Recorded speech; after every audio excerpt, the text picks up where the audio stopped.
Hello guys, welcome back. In this video I'm going to show you how you can easily see your friends' birthdays on Facebook. Be sure to watch the video to the very end so you don't make any mistakes. And of course, do not forget to like this video and subscribe to my channel. So let's begin and first open up Facebook app. Then tap at the search icon and then just start typing birthdays in that way.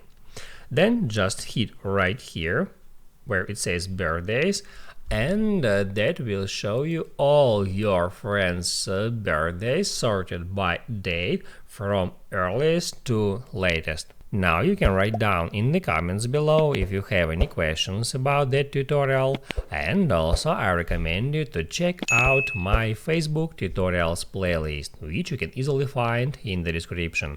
Hit the like button if you liked that video, and see you in the next one.